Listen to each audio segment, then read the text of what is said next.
Initiate Vigilante Mode.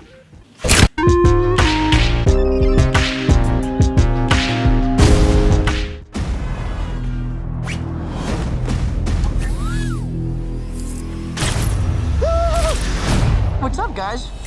It has been forever. It's been pretty busy sort of ending of the school year. Things actually wound up really well. We ended the year with a show. We did a version of 12 Angry Men. It was actually pretty good. I'm not just saying that because I'm biased and because I made it. It was actually a really great show and exhibition of the talents of a lot of these kids. So yay! Also just finished a week-long intensive at UCB Theater, represent.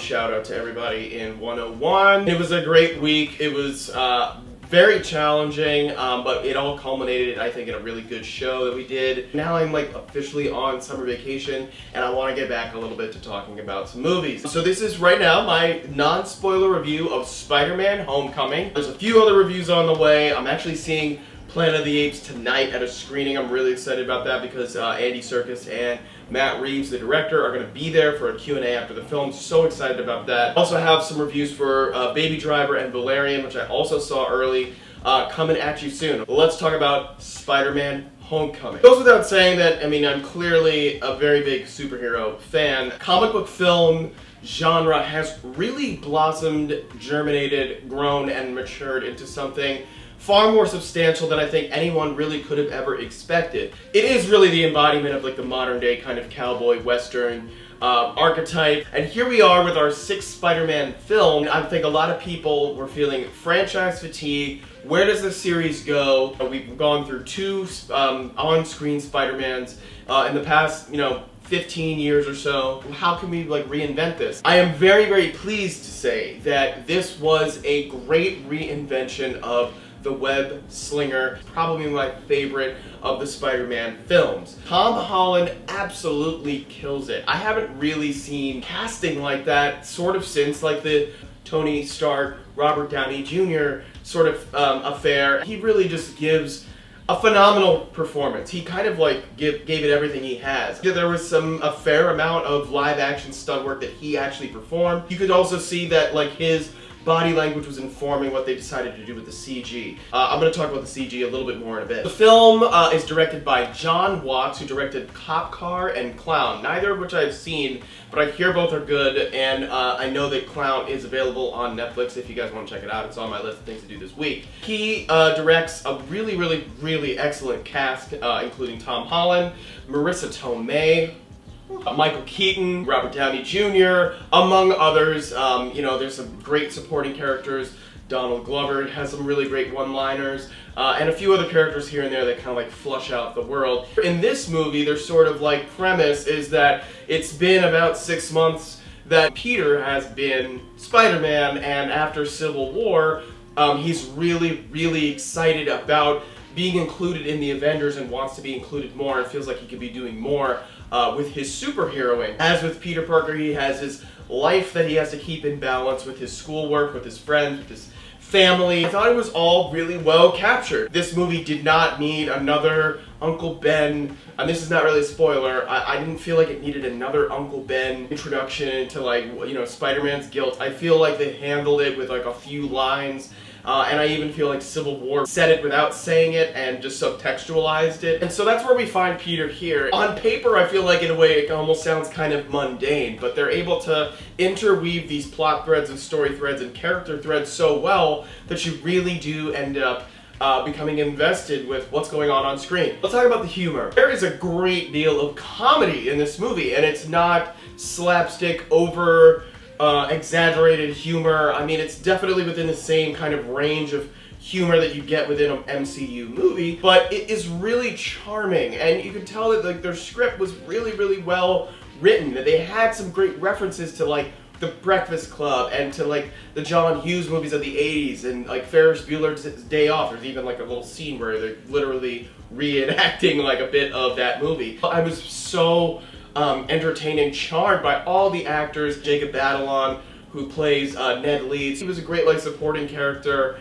They have some really good kind of meta bits infused within the movie. It's a very well crafted, thought out movie. Let's talk about Iron Man a little bit. I think a lot of people were worried that Iron Man was going to overshadow Spider-Man in this movie. You know, Iron Man is kind of like the central figure. That's what I really liked about their inclusion of him in this movie, is that his story thread is woven almost throughout all of the films. We get to see a little bit of a duality with the two characters of Peter and Tony. Peter is very much a reflection of Tony's sort of younger self, or maybe perhaps even like his better self, and there's a line in the film where he talks about how he wants him to be better than he is. Spider-Man is like a bit of a scientific genius, so there is a really great connection between these two characters already. I just feel like this movie was, you know, marketed in a certain way to get people in seats, but as you watch the film, Iron Man really does not overshadow this movie at all. In fact, he's only in about 3 scenes. Each of the times that he shows up, it's impactful. It feels like it's like a necessary beat in the movie. I really loved it, and there's a few other surprises kind of from the Iron Man world that kind of are thrown into this, so maybe check out the spoiler review and we'll talk a little bit more about that. Now on to the CGI and the action sequences. Perhaps this would be maybe like the weaker part of my review, but CGI and you know, the rendering for these photorealistic characters has come such a long way that I become less and less annoyed with recognition of something that is actually not physically there in camera. With that said, I actually thought that the special effects were pretty damn well used and blended in with each other with the live action elements to a certain point where you became just completely immersed in what was happening action-wise. I hope this is not really a spoiler, but they kind of tame down his powers a little bit. There's a few that don't even necessarily make an appearance in the movie. It didn't really bother me. In fact, I actually kind of like that they are grounding it more in reality. What they decided to do with his suit, which was made by Tony Stark, I was a little bit on the fence, did I enjoy it? Did I like it? There's some beats where they push it a little too far and it's like a little pseudo Iron Man movie. But I actually really liked it because I think it's one of the things that differentiates it from the original films, and something that keeps it sort of modern and in the sort of millennial phase. I find it hard to kind of find a lot of things I didn't like about the movie. I love the villain. Marvel's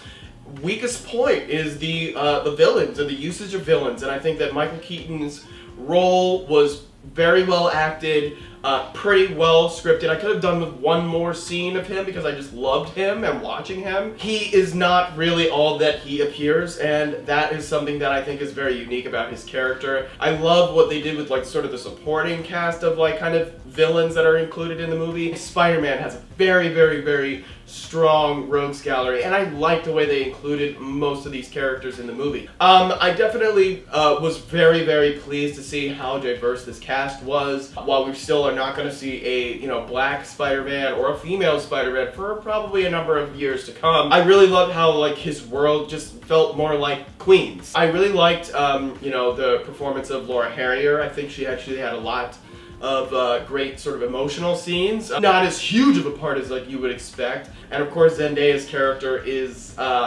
definitely a buzzing issue or choice made. I am not going to spoil what that is. I think a lot of people have a sense of what is going on with her character. I really liked her performance in the movie. It wasn't a huge role, but you can definitely see that it's going to kind of blossom and germinate into something down the line. Overall, guys, and as you can see, I didn't really have a negative section. I mean, I'm really trying to think of what I didn't like about this movie. I liked the score. I liked all the performances. Maybe there's a scene or two more that I would have liked, but it was the runtime was already over 2 hours, and I felt it was well paced. It definitely avoided the same cliche of the garbage cloud in the sky. I'd say this is a really strong film. One of the best of the year so far. Definitely one of the best in the MCU, and I would say it's up there with some of the best superhero movies ever made. I'm gonna give this movie a very, very, very solid A. A 95, 96%. It was an excellent film. Really applaud what Kevin Feige and Amy Pascal were able to do in bringing Marvel Studios, Disney, and Sony together. I can't wait to see what they have in store for the future. Welcome back, Spidey! So guys, what did you think of Spider-Man Homecoming? If you got a chance to see it, leave a comment down below. Let me know. I'm really interested to hear what you thought. Stay tuned for a spoilers video that will come. We get a little bit more conversational about some of the spoilers and some of the really great Easter eggs that are in this movie, because it definitely has a lot of really nice moments from the comics for fans out there. Don't forget to like, share, and subscribe to Vigilante Mode Reviews. And until next time. Vigilante Mode deactivated.